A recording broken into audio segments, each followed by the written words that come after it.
Hello friend, good morning. आज हम लोग का टॉपिक है नीति निर्देशक तत्व और ये पॉलिटी की घटना चक्र बुक से हम लोग कर रहे थे। तो फिर इससे पहले हम लोगों ने मौलिक अधिकार टॉपिक कवर कर लिया है और चलिए हम लोग स्टार्ट करेंगे।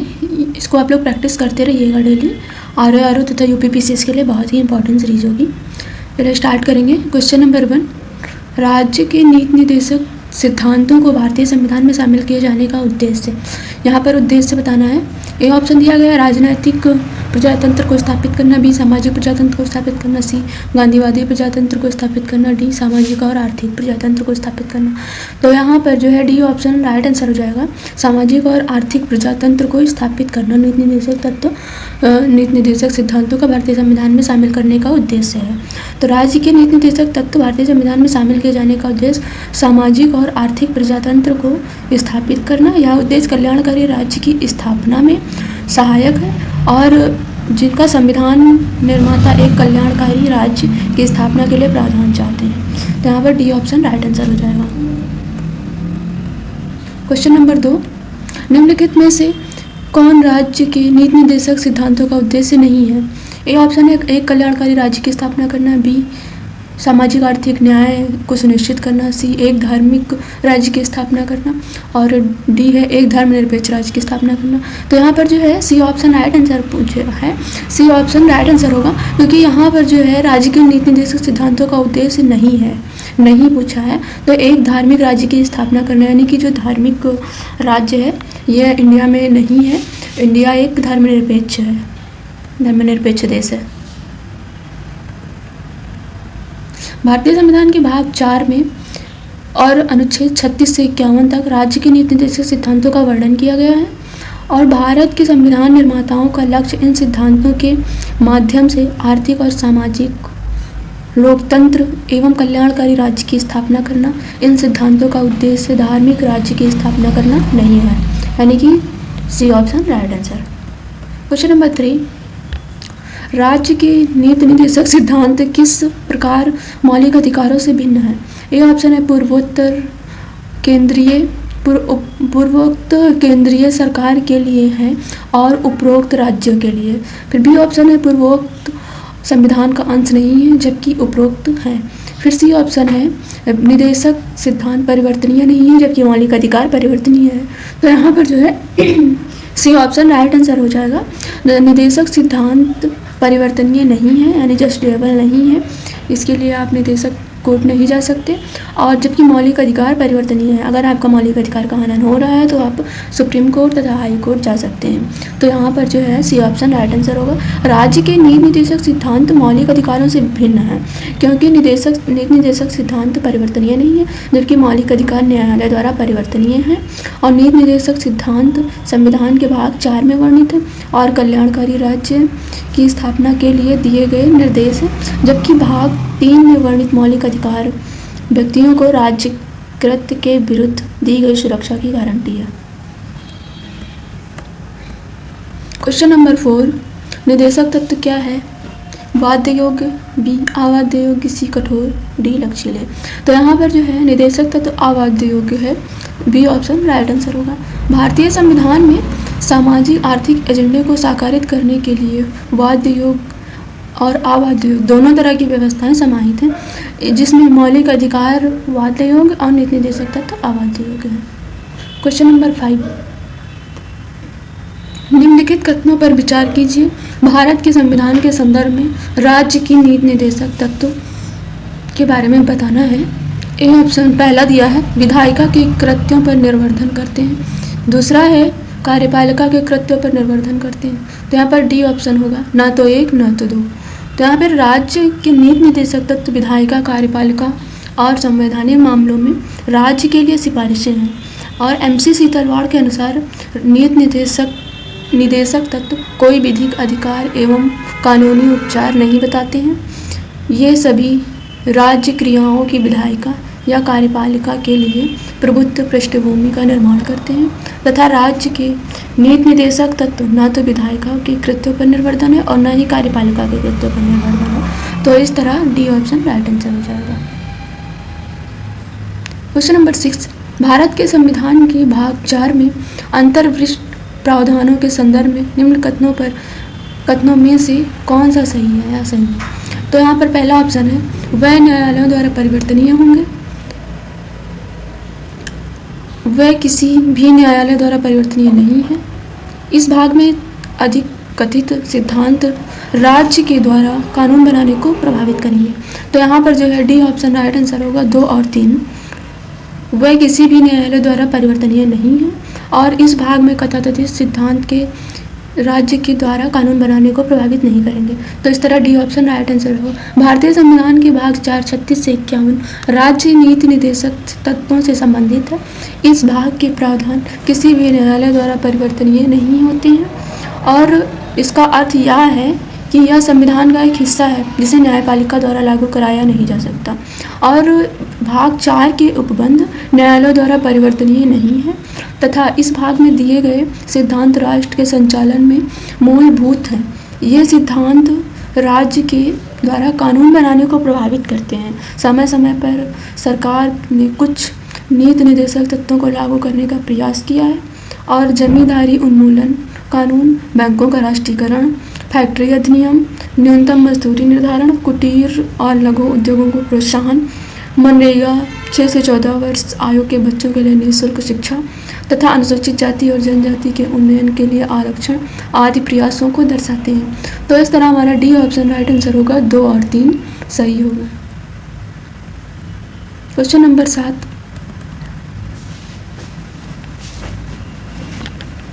राज्य की नीति निर्देशक तत्वों के बारे में निम्नलिखित कथनों पर विचार कीजिए। नंबर 1 है यह तत्व सामाजिक आर्थिक लोकतंत्र की व्याख्या करते हैं। दूसरा है इन तत्वों में अंतर्विष्ट उपबंध किसी न्यायालय द्वारा परिवर्तनीय या एनफोर्सेबल नहीं है। तो यहाँ पर जो है सही कथन बताना है राज्य के नीति निर्देशक तत्वों के बारे में। तो यहाँ पे पहला और दूसरा दोनों सही है। ये तत्व देश के सामाजिक आर्थिक लोकतंत्र की व्याख्या करते हैं। इन तत्वों में अंतर्विष्ट उपबंध किसी न्यायालय द्वारा परिवर्तनीय नहीं है। तो दोनों ऑप्शन सही हो जाएंगे। क्वेश्चन नंबर 8, कल्याणकारी राज्य की संकल्पना का समावेश भारत के संविधान में है। ए ऑप्शन है राज्य के नीति निर्देशक तत्वों में, बी चौथी अनुसूची में, सी मौलिक अधिकार और डी प्रस्तावना। तो यहाँ पर ए ऑप्शन राइट आंसर हो जाएगा। राज्य के नीति निर्देशक तत्वों में कल्याणकारी राज्य की संकल्पना का समावेश भारत के संविधान में दिया गया है। कल्याणकारी राज्य की संकल्पना का समावेश भारतीय संविधान के राज्य के नीति निर्देशक तत्वों में किया गया है। ये संविधान में भाग 4 के तहत अनुच्छेद 36 से 51 के अंतर्गत शामिल किए गए हैं। भारतीय संविधान की प्रस्तावना राज्य व्यवस्था के उद्देश्यों का उल्लेख करती है कि राज्य अपने नागरिकों को सामाजिक, आर्थिक एवं राजनैतिक न्याय, विचार, अभिव्यक्ति, विश्वास, धर्म और उपासना की स्वतंत्रता तथा प्रतिष्ठा एवं अवसर की समानता को उपलब्ध कराए, जो कि एक कल्याणकारी राज्य के आदर्श का प्रतीक है। और इसके अतिरिक्त नीति निर्देशक तत्वों में कल्याणकारी राज्य की स्थापना हेतु राज्य को निर्देश दिए गए हैं। इस प्रकार प्रस्तावना एवं नीति निर्देशक तत्व दोनों में कल्याणकारी राज्य का विचार आया तथा यदि दोनों के चयन का विकल्प ना हो तो फिर उत्तर में जो है नीति निर्देशक तत्व ही होगा। तो इस तरह ए ऑप्शन यहाँ पर राइट आंसर हो जाएगा। कल्याणकारी राज्य की संकल्पना का समावेश राज्य के नीति निर्देशक तत्वों में है। क्वेश्चन नंबर 9, भारत के संविधान का कौन सा भाग कल्याणकारी राज्य के आदर्श की घोषणा करता है। तो यहाँ पर जो है ए ऑप्शन दिया है राज्य के नीति निर्देशक तत्व, बी मूल अधिकार और सी उद्देशिका और डी है 7वीं अनुसूची। तो यहाँ पर जो है ए ऑप्शन राइट आंसर हो जाएगा। राज्य के नीति निर्देशक तत्व भारत का संविधान कल्याणकारी राज्य के आदर्श की घोषणा नीति निर्देशक तत्व में किया है। क्वेश्चन नंबर 10, संविधान का कौन सा भाग कल्याणकारी राज्य का आदर्श घोषित करता है। ए ऑप्शन मौलिक अधिकार, बी मौलिक कर्तव्य, सी प्रस्तावना और डी है नीति निर्देशक तत्व। तो यहाँ पर जो है डी ऑप्शन राइट आंसर हो जाएगा। नीति निर्देशक तत्व कल्याणकारी राज्य आदर्श घोषित करता है। भारत के कल्याणकारी राज्य होने का विचार पाया जाता है। ए ऑप्शन संविधान की प्रस्तावना में, बी मौलिक अधिकार, सी नीति निर्देशक तत्व में और डी ए और सी दोनों में। ए में दिया है संविधान की प्रस्तावना, सी नीति निर्देशक तत्व। तो ये दोनों को मिलाएंगे उसके बाद में भारत के कल्याणकारी राज्य होने का विचार पाया जाता है, यानी कि दोनों में पाया जाता है। क्वेश्चन नंबर 12, राज्य के नीति निर्देशक तत्व सहज अध्ययन के लिए निम्न में से कौन से भाग में विभाजित किए जा सकते हैं? ए ऑप्शन है समाजवादी, बी उदारवादी, बौद्धिकतावादी और सी है गांधीवादी, डी उपरोक्त सभी। तो यहाँ पर डी ऑप्शन राइट आंसर हो जाएगा, उपरोक्त सभी। भारतीय संविधान के अंतर्गत राज्य के नीति निर्देशक तत्वों का उल्लेख भाग 4 के अनुच्छेद 36 से 51 के तहत इसे आयरलैंड से लिया गया था। मतलब जो राज्य का नीति निर्देशक तत्व है उसे आयरलैंड से लिया गया था और राज्य के नीति निर्देशक तत्वों को सहज अध्ययन के लिए समाजवादी, उदारवादी, बौद्धिकतावादी, गांधीवादी, मानवाधिकार, सामाजिक एवं आर्थिक कल्याण आदि भागों में विभाजित किया जा सकता है। और राज्य के नीति निर्देशक तत्वों की जो प्रवृत्ति है वो सकारात्मक है तथा ये गैर वाद्य योग्य है। डी ऑप्शन राइट आंसर हो जाएगा। क्वेश्चन नंबर 13, भारतीय संविधान में निम्नलिखित नीति निर्देशक तत्वों की प्रेरणा हमें किस संविधान से प्राप्त हुई है? A option Australia, B America, C France और डी आयरलैंड। तो यहाँ पर डी ऑप्शन सही हो जाएगा, आयरलैंड से प्राप्त हुई है। भारतीय संविधान में सम्मिलित नीति निर्देशक तत्वों की प्रेरणा हमारे संविधान निर्माताओं को वर्ष 1937 के आयरलैंड के संविधान से प्राप्त हुई है और आयरलैंड के संविधान से अनुसरणीय इस भाग पर फेबियनवाद, समाजवाद, उदार लोकतांत्रिक विचारधाराओं, गांधीवादी मानवाधिकारों की सार्वत्रिक घोषणाओं आदि का व्यापक प्रभाव पड़ा है। क्वेश्चन नंबर 14, भारतीय संविधान में नीति निर्देशक तत्वों को निम्न में से किस देश के संविधान से लिया गया है? ए ऑप्शन है यूनाइटेड किंगडम यूके, बी है United State of America USA, C है आयरलैंड और डी है जापान। तो यहाँ पर जो है सी ऑप्शन राइट आंसर हो जाएगा, आयरलैंड। भारतीय संविधान में राज्य के नीति निर्देशक तत्व को निम्न में से किस संविधान से लिया गया है? तो आयरलैंड से लिया गया है नीति निर्देशक तत्वों को। सी ऑप्शन राइट आंसर हो जाएगा। भारतीय संविधान में राज्य के नीति निर्देशक सिद्धांतों पर विचार लिया गया है। ए ऑप्शन है आयरलैंड के संविधान से, बी कनाडा के संविधान से, सी दक्षिण अफ्रीका की और डी ऑस्ट्रेलिया के। ए ऑप्शन राइट आंसर होगा, आयरलैंड के संविधान से लिया गया है। क्वेश्चन नंबर 16, नीति निर्देशक सिद्धांत है। ए ऑप्शन वाद्य योग, बी वाद्य योग नहीं है, सी मौलिक अधिकार और डी कोई नहीं। तो यहाँ पर बी ऑप्शन राइट आंसर होगा, नीति निर्देशक सिद्धांत वाद्य योग्य नहीं है। नीति निर्देशक सिद्धांत वाद्य योग्य नहीं है। संविधान के आर्टिकल 37 के अनुसार इस भाग में भाग 4 में अंतर्विष्ट उपबंध किसी न्यायालय द्वारा परिवर्तनीय नहीं होंगे, किंतु फिर भी इनमें अधिकथित तत्व देश के शासन में मूलभूत हैं और विधि बनाने में इन तत्वों को लागू करना राज्य का कर्तव्य होगा। तो यहाँ पर नीति निर्देशक तत्व वाद्य योग्य नहीं है, राइट आंसर हो जाएगा B option right answer. Question number 17, भारत के संविधान के अनुसार निम्नलिखित में से कौन सा शासन के लिए आधारभूत है? ए ऑप्शन मूल अधिकार, बी मूल कर्तव्य, सी नीति निर्देशक तत्व, डी मूल अधिकार एवं मूल कर्तव्य। तो यहाँ पर सी ऑप्शन राइट आंसर हो जाएगा, नीति निर्देशक तत्व। फिर क्वेश्चन नंबर 18, भारतीय संविधान के अंतर्गत धन का केंद्रीकरण किसका उल्लंघन करता है? ए ऑप्शन दिया गया समानता का अधिकार, समता का अधिकार, बी नीति निर्देशक तत्व और सी स्वतंत्रता का अधिकार, डी कल्याणकारी की अवधारणा। तो यहाँ पर जो है बी ऑप्शन राइट आंसर होगा, संविधान के अंतर्गत धन का केंद्रीकरण किसका उल्लंघन है? तो यहाँ पे बी राइट आंसर होगा, राज्य की नीति निर्देशक तत्व का उल्लंघन करता है संविधान धन का केंद्रीकरण। भारतीय संविधान में राज्य के नीति निर्देशक तत्व के तहत प्रावधानित है कि राज्य अपनी नीति का विशेषतया इस प्रकार संचालन करेगा कि सुनिश्चित रूप से समुदाय के भौतिक संसाधनों का स्वामित्व और नियंत्रण इस प्रकार बंटा हो जिससे सामूहिक हित का सर्वोत्तम रूप से साधन हो। आर्टिकल 39 खा यानी 39 बी तथा आर्थिक व्यवस्था इस प्रकार चले जिससे धन और उत्पादन साधनों का सर्वसाधारण के लिए अहितकारी संकेंद्रण न हो। फिर आर्टिकल 39 गा इस प्रकार धन का केंद्रीकरण भारतीय संविधान के अंतर्गत राज्य के नीति निर्देशक तत्वों का उल्लंघन करता है। तो यहाँ पर बी ऑप्शन राइट आंसर हो जाएगा, धन का केंद्रीकरण राज्य के नीति निर्देशक तत्वों का उल्लंघन है। क्वेश्चन नंबर 19, समान कार्य के लिए समान वेतन भारत के संविधान में सुनिश्चित किया गया है? ए ऑप्शन है मौलिक अधिकार, बी नीति निर्देशक तत्व के सिद्धांतों का, सी मौलिक कर्तव्य और डी मौलिक अधिकार आर्थिक अधिकार। तो यहाँ पर जो है बी ऑप्शन राइट आंसर होगा। नीति निर्देशक तत्व, समान अधिकार के लिए समान कार्य के लिए समान वेतन भारत के संविधान में सुनिश्चित किया गया है। नीति निर्देशक तत्वों में समान कार्य के लिए समान वेतन जो है नीति निर्देशक तत्वों का एक नीति निर्देशक सिद्धांत का एक अंग है और ये आर्टिकल 39 घ में प्रावधान किया गया है कि पुरुष और स्त्री दोनों को समान कार्य के लिए समान वेतन चाहिए। और संविधान के अनुच्छेद 39 घ के अनुसार संसद में वर्ष 1976 में समान पारिश्रमिक अधिनियम पारित किया गया है।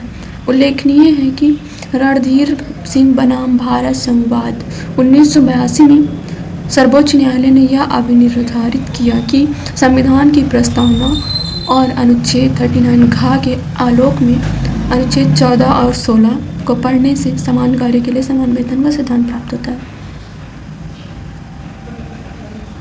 बी ऑप्शन राइट आंसर हो जाएगा। क्वेश्चन नंबर 20, निम्नलिखित में से कौन सा राज्य के नीति निर्देशक तत्वों में निहित है? ए है ऑप्शन अपराधों के लिए दोष सिद्धि संबंध में संरक्षण, बी ऑप्शन है प्राणदैहिक स्वतंत्रता और सी ऑप्शन है यहाँ पे अल्पसंख्यक वर्गों के हितों का संरक्षण, डी ऑप्शन है पुरुषों स्त्रियों के लिए समान कार्य के लिए समान वेतन। यहाँ पर डी ऑप्शन राइट आंसर होगा। पुरुषों और स्त्रियों दोनों का समान कार्य के लिए समान वेतन होना चाहिए। क्वेश्चन नंबर 21, निम्नलिखित में कौन एक मौलिक अधिकार नहीं है?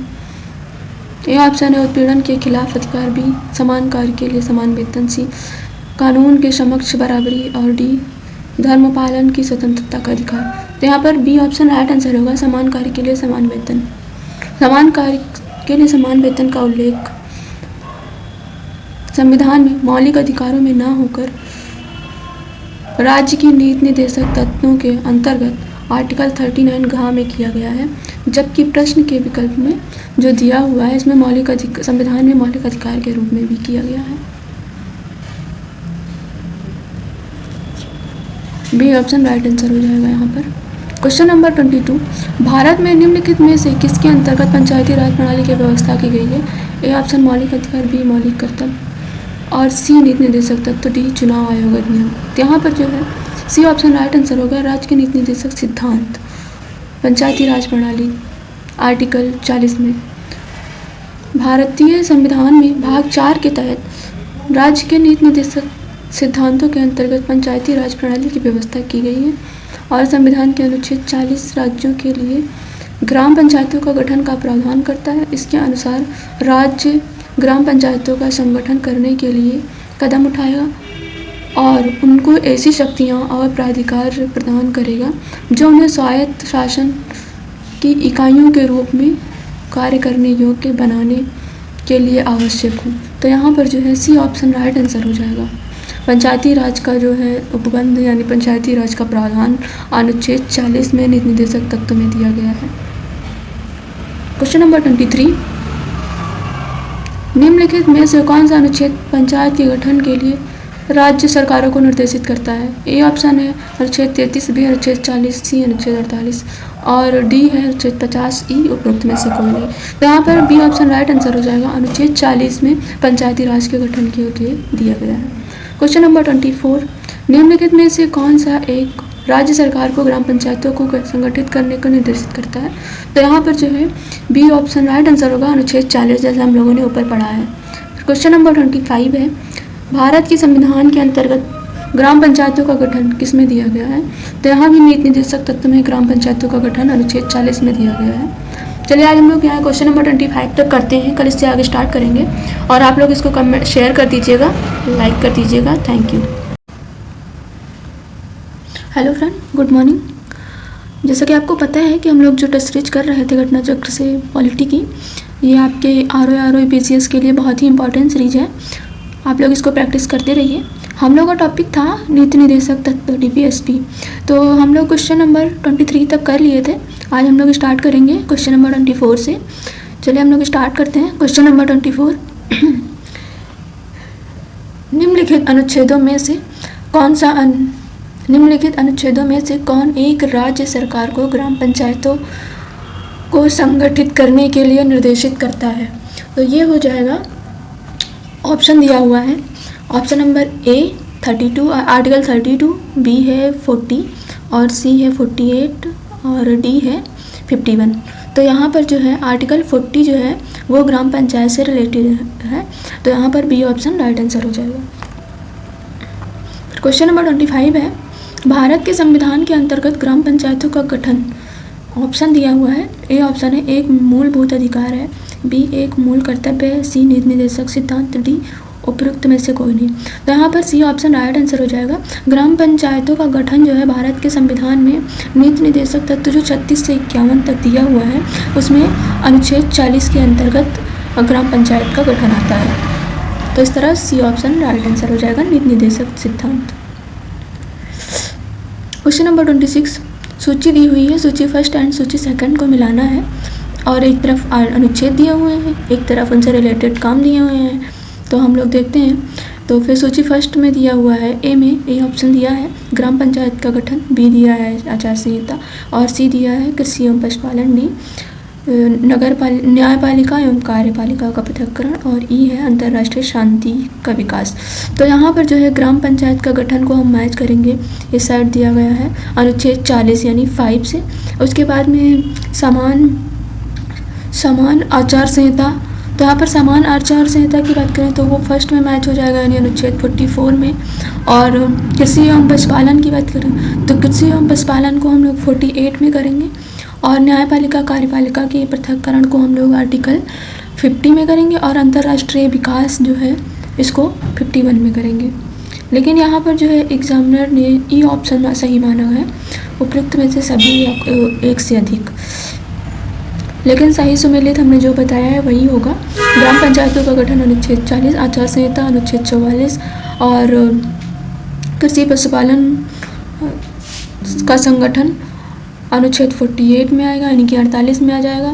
उसके बाद में जो है न्यायपालिका कार्यपालिका का पृथक्करण 50 में आ जाता है अनुच्छेद 50 में। उसके बाद में आता है अंतर्राष्ट्रीय विकास एवं शांति 51 में आ जाएगा। यहाँ क्वेश्चन नंबर 27 को हम लोग देखेंगे। यहाँ पर भी सूची दिया गया है और हम लोगों को सम्मिलित करना है।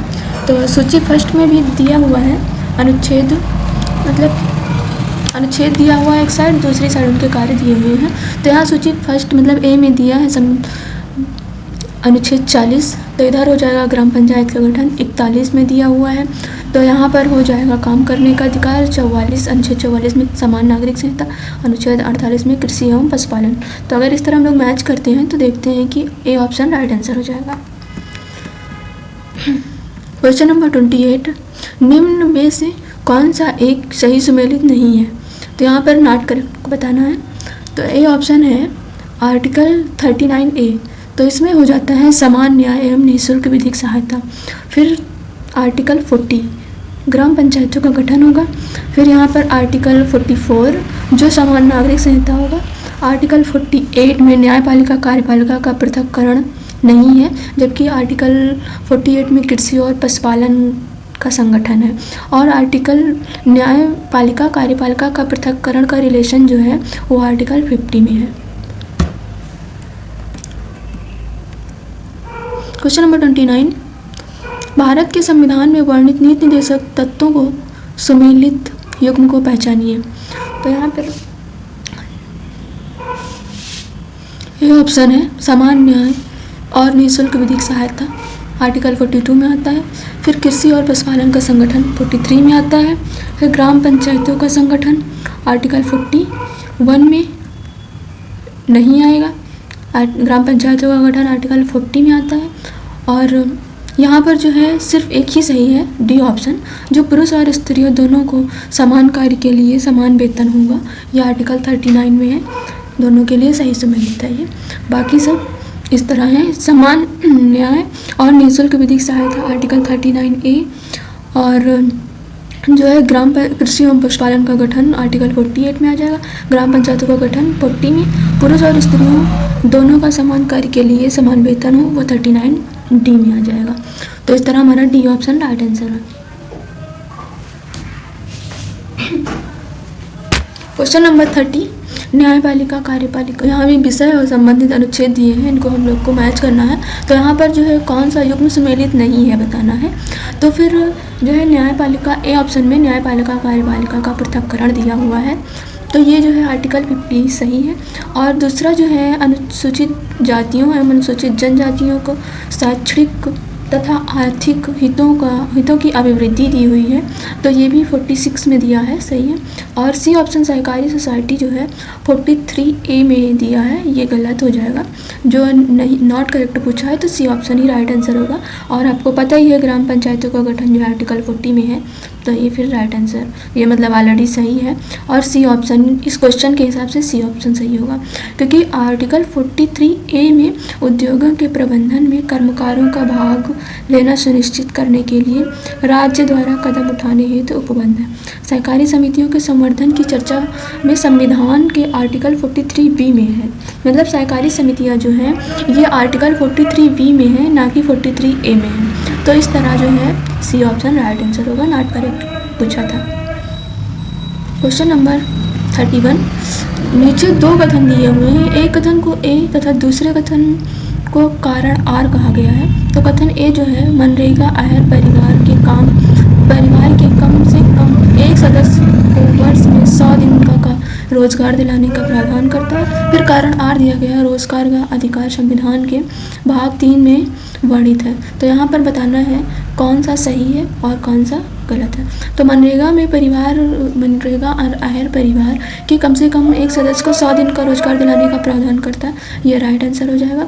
लेकिन जो रोजगार है, रोजगार का अधिकार संविधान के भाग 3 में वर्णित नहीं है, तो इस तरह सी ऑप्शन राइट आंसर हो जाएगा।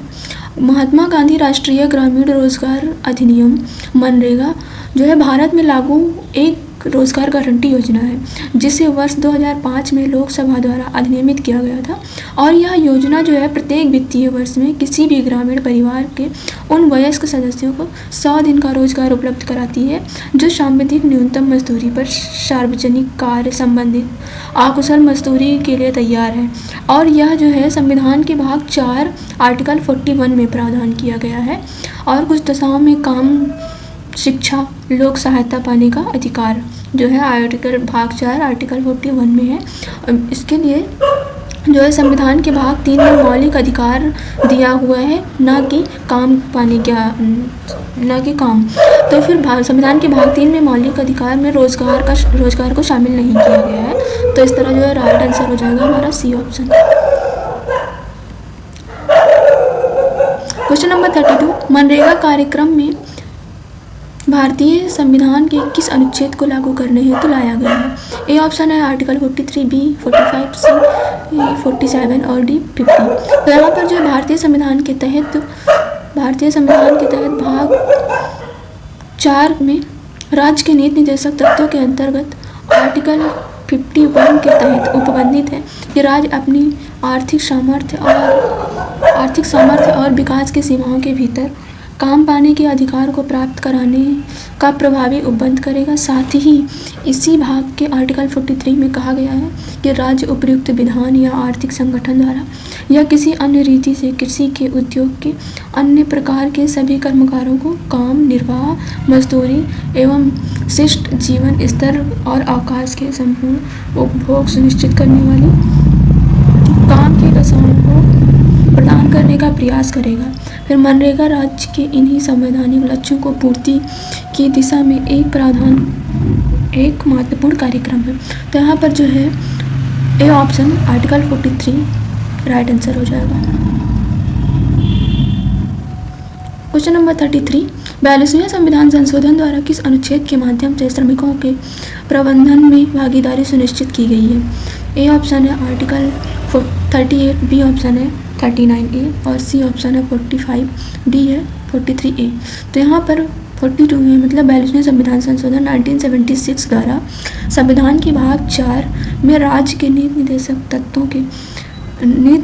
तत्वों के तहत आर्टिकल 43A यानी 43 का में अंतर स्थापित करके यह प्रावधानित किया गया है कि राज्य की किसी उद्योग में लगे हुए उपबंधों यानी उपक्रमों, स्थानों या संगठनों के प्रबंधन में कर्मकारों का भाग लेना सुनिश्चित करने के लिए उपयुक्त विधान द्वारा या किसी अन्य रीति से कदम उठाएगा। इस तरह जो है ये ऑप्शन डी राइट आंसर होगा। 42वें संविधान संशोधन 1976 के द्वारा संविधान के भाग 4 में 43A में दिया हुआ है श्रमिकों की प्रबंधन में भागीदारी सुनिश्चित की गई है 43A में। क्वेश्चन नंबर 34, किस संविधान के किस अनुच्छेद के द्वारा उद्योग के प्रबंधन में कर्मकारों की भागीदारी का प्रावधान दिया गया है? ए ऑप्शन है 43, बी आर्टिकल 43A, सी 45 और डी आर्टिकल 47। तो यहाँ पर अभी हम लोगों ने ऊपर पढ़ा ही है कि यह जो है आर्टिकल 43A राइट आंसर होगा, बी ऑप्शन। क्वेश्चन नंबर 35, भारत में न्यायपालिका का कार्यपालिका से पृथक्करण किससे व्यादेशित है? ये ऑप्शन दिया है संविधान की उद्देशिका द्वारा, बी राज्य की नीति निर्देशक तत्व, सी 7वीं अनुसूची और डी परंपरागत व्यवहार द्वारा। तो यहाँ पर जो है बी ऑप्शन राइट आंसर हो जाएगा, राज्य की नीति निर्देशक तत्व द्वारा। भारत में न्यायपालिका का कार्यपालिका से पृथक्करण जो है वो राज्य की नीति निर्देशक तत्व द्वारा व्यादेशित है। संविधान के अनुच्छेद 50 के अंतर्गत कार्यपालिका से न्यायपालिका के पृथक्करण का उल्लेख है।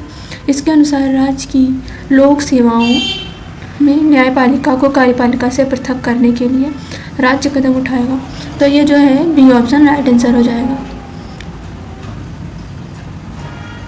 क्वेश्चन नंबर 36, राज्य के नीति निर्देशक सिद्धांतों के निम्नलिखित अनुच्छेदों में से कौन सा अंतर्राष्ट्रीय शांति और सुरक्षा के संवर्धन से संबंधित है? ये ऑप्शन है आर्टिकल 51, बी आर्टिकल 48 का और सी ऑप्शन है 43 का, डी ऑप्शन है 41। तो यहाँ पर जो है नीति निर्देशक सिद्धांतों के अनुच्छेदों में से अंतर्राष्ट्रीय शांति सुरक्षा का रिलेशन आर्टिकल 51 से है, जो अंतर्राष्ट्रीय शांति और सुरक्षा के संबंध से संबंधित है। और आर्टिकल 41 में है काम, शिक्षा, लोक सहायता पाने का अधिकार। और आर्टिकल 43A में है उद्योगों के प्रबंधन में कर्मकारों के भाग लेने का अधिकार। और आर्टिकल 48 का में है पर्यावरण संरक्षण तथा संवर्धन और वन तथा वन्य जीवों की रक्षा। तो इस तरह ए ऑप्शन राइट आंसर होगा। क्वेश्चन नंबर 37, भारत के संविधान में अंतर्राष्ट्रीय शांति और सुरक्षा की समृद्धि का उल्लेख है? ए ऑप्शन है संविधान की उद्देशिका में, बी है राज्य की नीति निर्देशक तत्वों में और सी है मूल कर्तव्यों में, डी है 9वीं अनुसूची में। तो यहाँ पर अंतर्राष्ट्रीय शांति सुरक्षा की अभिवृद्धि का उल्लेख आर्टिकल 51 में राज्य की नीति निर्देशक तत्वों में है, B option right answer. Question number 38, भारतीय संविधान का कौन सा भाग अंतर्राष्ट्रीय शांति और सुरक्षा के प्रति राज्य के उत्तरदायित्व का उल्लेख करता है? तो ये जो है ए ऑप्शन है मौलिक अधिकार, बी मौलिक कर्तव्य, सी राज्य के नीति निर्देशक तत्व और डी है संविधान की प्रस्तावना। तो यहाँ पर जो है सी ऑप्शन राइट आंसर हो जाएगा, राज्य के नीति निर्देशक तत्व आर्टिकल 51 में अंतर्राष्ट्रीय शांति सुरक्षा का उल्लेख किया गया है। क्वेश्चन नंबर 39, भारतीय संविधान का कौन सा अनुच्छेद भारत की विदेश नीति से संबंधित है? ए ऑप्शन है 38 आर्टिकल 380 मतलब 380 और बी ऑप्शन है आर्टिकल 312, सी ऑप्शन है आर्टिकल 60 यानी 60 और डी ऑप्शन है आर्टिकल 51। तो यहाँ पर जो है विदेश नीति से संबंधित यानी इंटरनेशनल रिलेशन जो है वो आर्टिकल 51 में, डी ऑप्शन राइट आंसर होगा। क्वेश्चन नंबर 40, निम्न में से कौन संविधान के 42वें संविधान संशोधन द्वारा नीति निर्देशक तत्वों में नहीं जोड़ा गया है? ए ऑप्शन है शोषण से बच्चों एवं अल्पसंख्यकों की सुरक्षा, बी ऑप्शन है समान न्याय तथा निःशुल्क कानूनी सहायता और सी ऑप्शन है समान आचार संहिता, डी ऑप्शन है उद्योगों के प्रबंधन में श्रमिकों की भागीदारी। तो यहाँ पर जो है नहीं जोड़ा गया है, पूछा गया है, तो सी ऑप्शन हो जाएगा। 42वें संविधान संशोधन द्वारा समान आचार संहिता को नहीं जोड़ा गया है, जबकि वो आर्टिकल 44 के तहत आता है। तो आचार संहिता को 42वें संविधान संशोधन अधिनियम द्वारा शामिल नहीं किया गया है। यह मूल संविधान के तहत ही अनुच्छेद 44 में वर्णित है और निम्न प्रावधानों में 42वें संविधान संशोधन के द्वारा नीति निर्देशक तत्वों में जोड़े गए हैं। बच्चों को स्वस्थ विकास के अवसर, सुविधाएं, शोषण से बच्चों के अल्प व्यय व्यक्तियों की सुरक्षा आर्टिकल 39 चा में, और सामान्य न्याय तथा निःशुल्क कानूनी सहायता आर्टिकल 39 का में यानी ए, और उद्योग के प्रबंधन में श्रमिकों की भागीदारी 43 ए, और पर्यावरण का संरक्षण तथा संवर्धन एवं वन तथा वन्य जीवों की रक्षा आर्टिकल 48 ए में दिया हुआ है। तो इस तरह जो यहाँ पर है 42 में संविधान संशोधन द्वारा नीति निर्देशक तत्व में समान नागरिक संहिता को नहीं जोड़ा गया है। और समान नागरिक संहिता किस आर्टिकल के थ्रू आता है, तो वो हो जाएगा article 44, C option right answer. Article 51 जो है संविधान के 42वें संशोधन द्वारा निम्न में से कौन सा सिद्धांत राज्य की नीति निर्देशक तत्व में जोड़ा गया था। ए ऑप्शन है पुरुष और स्त्री दोनों के लिए समान कार्य का समान वेतन। बी ऑप्शन है उद्योगों के प्रबंधन में कामगारों की सहभागिता। सी ऑप्शन है काम, शिक्षा और सार्वजनिक सहायता पाने का अधिकार। डी है श्रमिकों के लिए निर्वाह योग्य वेतन एवं काम की मानवीय दशाएं सुरक्षित करना। तो यहाँ पर बी ऑप्शन राइट आंसर हो जाएगा, उद्योगों के प्रबंधन में कामगारों की सहभागिता। बी ऑप्शन राइट आंसर हो जाएगा यहाँ पर। क्वेश्चन नंबर 42, संविधान में से किसके शोषण के विरुद्ध अधिकार स्वीकृत करता है। तो यहाँ पर है ए ऑप्शन, पहला दिया बच्चों के, दूसरा स्त्रियों के और तीसरा जनजातियों के, चौथा दलितों के। तो यहाँ पर बच्चों, स्त्रियों और जनजातियों ये तीनों ऑप्शन राइट आंसर है, सी ऑप्शन राइट आंसर हो जाएगा, जो कि दलित शब्द का संविधान में उल्लेख नहीं है। क्वेश्चन नंबर 43, निम्न में से कौन एक राज्य का नीति निर्देशक तत्व नहीं है। तो ए ऑप्शन है मद्य निषेध, बी गौ संरक्षण और सी पर्यावरण संरक्षण, डी 14 वर्ष की आयु तक के बच्चों को निःशुल्क शिक्षा। तो यहाँ पर जो है संविधान में मद्य निषेध आर्टिकल 47 के तहत, गौ संरक्षण आर्टिकल 48 के तहत तथा पर्यावरण संरक्षण जो है आर्टिकल 48 ए के तहत राज्य के नीति निर्देशक तत्व हैं। और जबकि 14 वर्ष की आयु के बच्चों के लिए निःशुल्क एवं अनिवार्य शिक्षा का उपबंध पहले आर्टिकल 45 के तहत निर्देशक तत्व था, परंतु 86वें संविधान संशोधन 2002 के बाद में 21 ए के तहत यह मूल अधिकार बन गया है। और आर्टिकल 45 के तहत जो शैशव पूर्व यानी कि 0 से 6 वर्ष के बच्चों के की शिक्षा की व्यवस्था को शामिल किया गया है। तो यहाँ पर जो है डी ऑप्शन राइट आंसर हो जाएगा।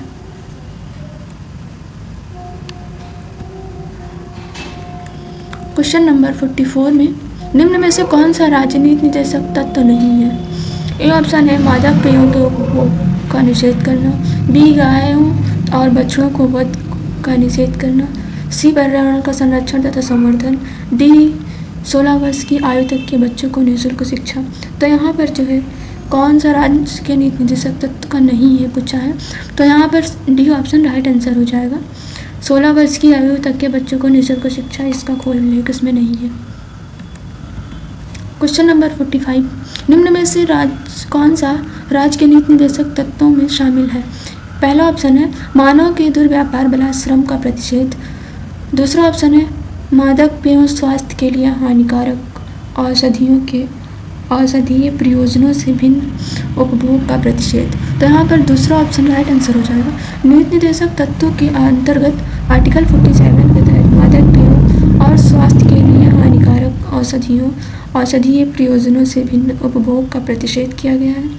मानव के दुर्व्यापार और बलात्श्रम का प्रतिषेध मूलाधिकारों के अंतर्गत आर्टिकल 23 फर्स्ट के तहत किया गया है। तो यहाँ पर जो है बी ऑप्शन राइट आंसर हो जाएगा, यानी कि दूसरा ऑप्शन सही है।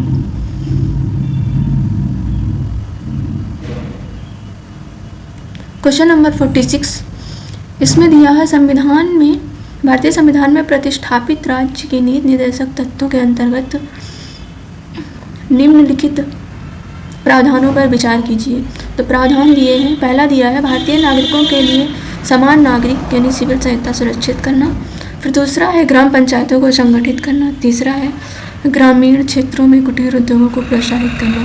तो यहाँ पर बी ऑप्शन राइट आंसर हो जाएगा, ग्राम पंचायतों का संगठन और ग्रामीण क्षेत्रों में कुटीर उद्योगों को प्रोत्साहन करना।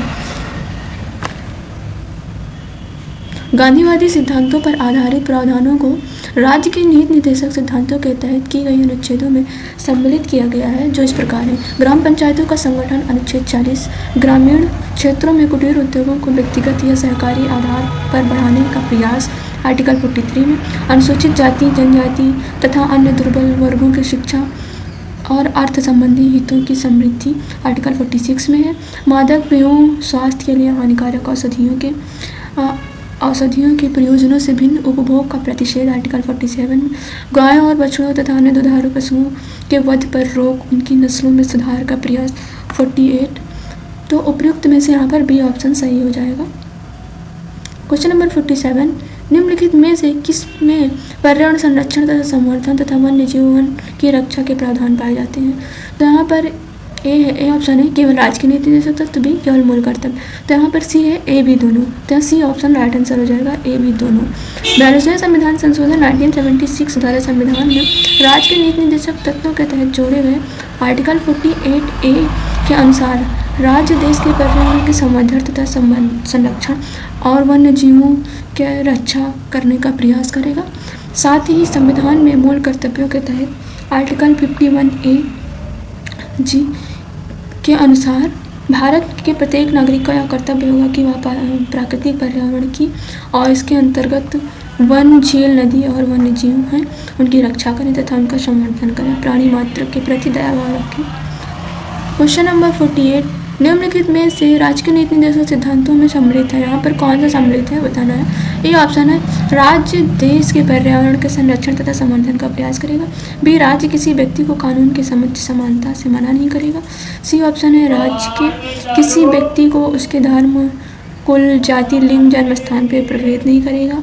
डी ऑप्शन है अस्पृश्यता का प्रवर्तन। तो यहाँ पर ए ऑप्शन राइट आंसर हो जाएगा, राज्य देश के पर्यावरण के संरक्षण तथा संवर्धन का प्रयास करेगा। क्वेश्चन नंबर 49, राज्य के नीति निर्देशक सिद्धांतों में निम्न में से किसके बारे में संविधान शांत है? ए ऑप्शन है प्रौढ़ शिक्षा, बी कर्मकारों को निर्वाह मजदूरी, सी गरीबों को निःशुल्क विधिक सहायता और डी है बालकों की प्रारंभिक शिक्षा तथा वह 6 वर्ष की आयु जब तक प्राप्त न कर ले। तो यहाँ पर जो है भारतीय संविधान में राज्य के नीति निर्देशक सिद्धांत भाग 4 के तहत आर्टिकल 36 से 51 में वर्णित है।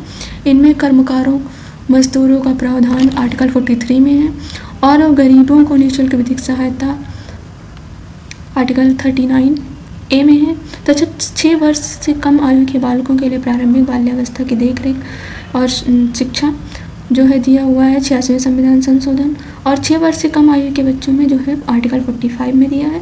प्रौढ़ शिक्षा संबंधी कोई प्रावधान नहीं है, तो ये ऑप्शन राइट आंसर हो जाएगा। क्वेश्चन नंबर 50, निम्न में से कौन सा एक राज्य का नीति निर्देशक सिद्धांत संविधान के बाद में जोड़ा गया है? ए ऑप्शन ग्राम पंचायतों का गठन, बी गोवध निषेध, सी कानूनी मुक्त सहायता और डी ऑप्शन है समान नागरिक संहिता। तो यहाँ पर सी ऑप्शन राइट आंसर हो जाएगा, मुफ्त कानूनी सलाह। मुफ्त कानूनी सलाह जो है राज्य के नीति निर्देशक सिद्धांत संविधान में बाद में जोड़ा गया है, जो 42वें संविधान संशोधन 1976 के द्वारा भारतीय संविधान के भाग 4 में नीति निर्देशक तत्व के तहत अनुच्छेद 39A में गरीबों के लिए मुफ्त कानूनी सलाह, समान न्याय और निःशुल्क विधिक सहायता का प्रावधान किया गया है। फिर आर्टिकल 51, क्वेश्चन नंबर 51, राष्ट्रीय विधिक सेवा प्राधिकरण के संदर्भ में निम्न कथनों पर विचार कीजिए। तो यहाँ पहला है, इसका उद्देश्य समान अवसरों के आधार पर समाज के कमजोर वर्गों को निःशुल्क एवं सक्षम विधिक सेवाएं उपलब्ध कराना, या देश भर में विधिक कार्यक्रमों और योजनाओं को लागू करने के लिए एक राज्य विधिक सेवा प्राधिकरणों को निर्देश जारी करता है। तो यहाँ पर कौन सा सही है बताना है। तो पहला और दूसरा दोनों सही है, सी ऑप्शन। इसका उद्देश्य सामान्य अवसरों के आधार पर समाज के कमजोर और वर्गों को निःशुल्क एवं सक्षम विधिक सेवाएं उपलब्ध कराना, सही है। यह देश भर में विधिक कार्यक्रमों और आयोजनों को लागू कराने के लिए राज्य विधिक सेवा प्राधिकरण को निर्देश जारी करता है, दोनों सही है। तो राज्य जो है नीति निर्देशक तत्वों के तहत आर्टिकल 39A के अनुसार राष्ट्रीय विधिक सेवा प्राधिकरण समाज के कमजोर वर्गों को निःशुल्क एवं सक्षम विधिक सेवाएं उपलब्ध कराता है। साथ ही यह देश भर में विधिक कार्यक्रमों योजनाओं को लागू करने के लिए राज्य विधिक सेवा प्राधिकरणों को निर्देशित करने के लिए अनुदान प्रदान करता है।